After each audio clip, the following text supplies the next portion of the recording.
les marchés financiers avec IG Markets, CFD Trading. Bonjour, c'est Gilles du site boursicoté.com. Voici l'analyse technique des principales paires de devises du marché Forex, ainsi que l'analyse de l'or et du pétrole pour les matières premières. Nous commençons tout de suite avec l'euro-dollar sur lequel il y a une continuité ici de signal baissier, puisque après ici ce nouveau point bas ici, on avait une phase de consolidation, enfin de rebond technique qui était en train de se développer.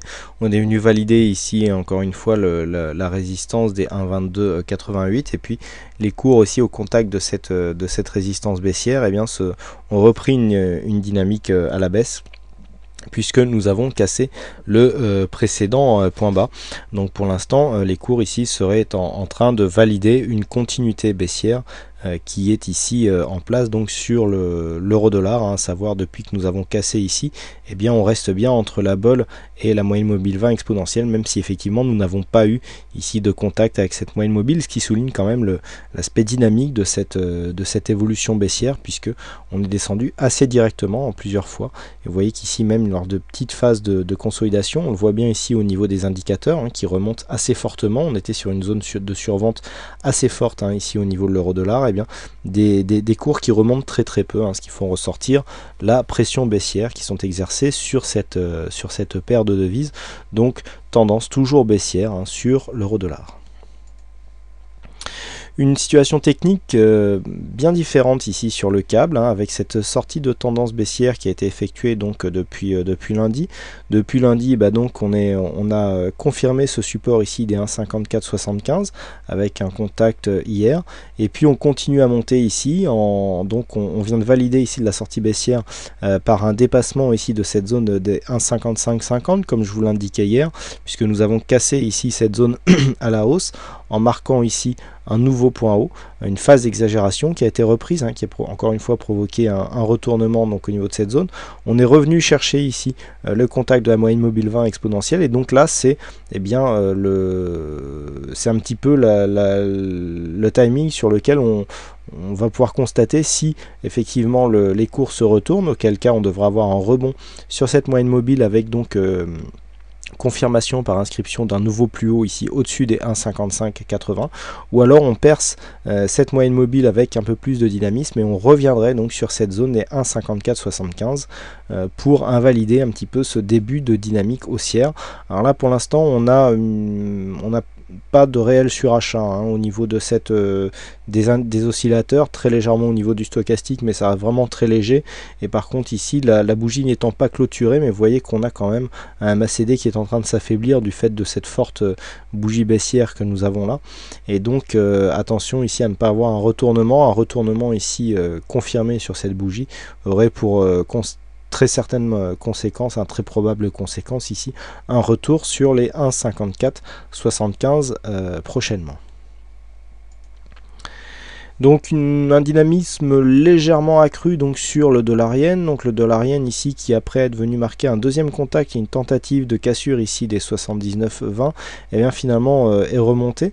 Donc le dollar-yen remonté ici qui vient s'inscrire dans une tentative de mouvement haussier avec une tentative de cassure ici des 79,70.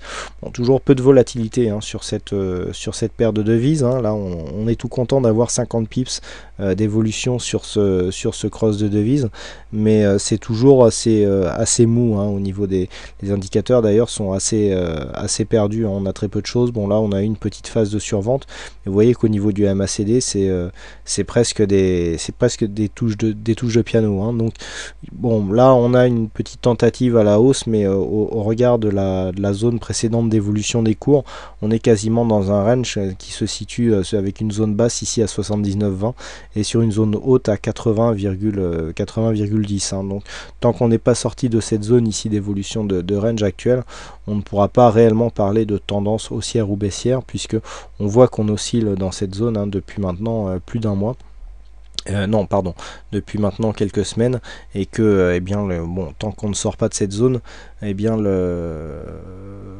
tendance ne pourra pas être considérée comme dynamique du fait des oscillations constantes au sein de ce range horizontal.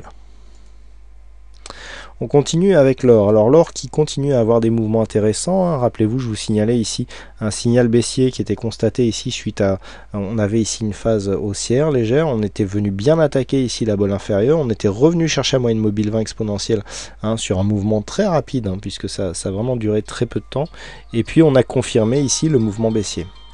Suite à ce contact, effectivement, eh bien, nous sommes venus remarquer ici des nouveaux points bas. Ici, cette phase de consolidation est revenue chercher la moyenne mobile 20 exponentielle. Petite phase d'exagération ici et hop, retournement qui nous permet d'inscrire un nouveau point bas donc sur l'or avec une consolidation technique. Donc là, on voit que pour l'instant, on est en train de valider une zone d'overlap ici sur les 1580 $ l'once, puisque cette zone qui était un support ici intermédiaire sur cette phase de baisse est en train de devenir résistance ici sur cette phase de rebond technique. Donc tant que cette zone ici des 1580 n'est pas trop attaquée franchement et ne permet pas, par exemple si on revenait ici chercher les 1587, l'overlap perdrait un petit peu de sa puissance. Tant qu'on reste ici bien sous les 1580, eh bien il y a un risque de continuer à la baisse donc sur l'or, qui serait confirmé par un dépassement baissier des 1564 $ l'once. Et enfin on termine avec le WTI, donc le WTI qui après cette forte phase de hausse ici, eh bien oscille légèrement. On a trouvé ici une zone de support juste sous les 84 $ le baril. Donc pour l'instant ici on est en train d'osciller entre 84 et 86,50. Là on a une phase de hausse ici qui est en train de venir tester la zone haute du WTI. Donc au niveau des indicateurs on est relativement neutre, hein, avec très peu d'amplitude ici constatée sur le MACD. C'est vraiment une cassure ici des 86,50 qui viendrait nous donner une possible continuité ici du mouvement haussier. À savoir que nous avons ici un schéma intéressant qui pourrait se mettre en place, à savoir on a un quasi double bottom qui est en train de se faire, avec cette phase de baisse ici relativement directe, inscription d'un nouveau plus haut, retour ici sur la même zone de support à quelques points près, et puis là on est en train de venir attaquer justement cette zone de point haut.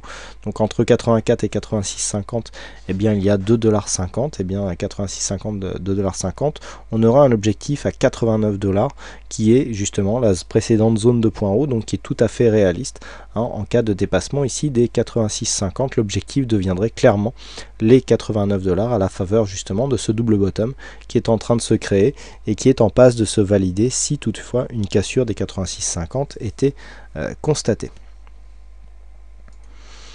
Voilà donc ce que l'on peut dire sur ces analyses techniques Forex et matières premières. Il ne me reste plus qu'à vous souhaiter à toutes et à tous une bonne soirée, bonne chance dans votre trade. Je vous donne rendez-vous très bientôt, donc dès demain, pour de prochaines analyses techniques en vidéo. Bonsoir à tous. Les marchés financiers avec IG Markets, CFD Trading.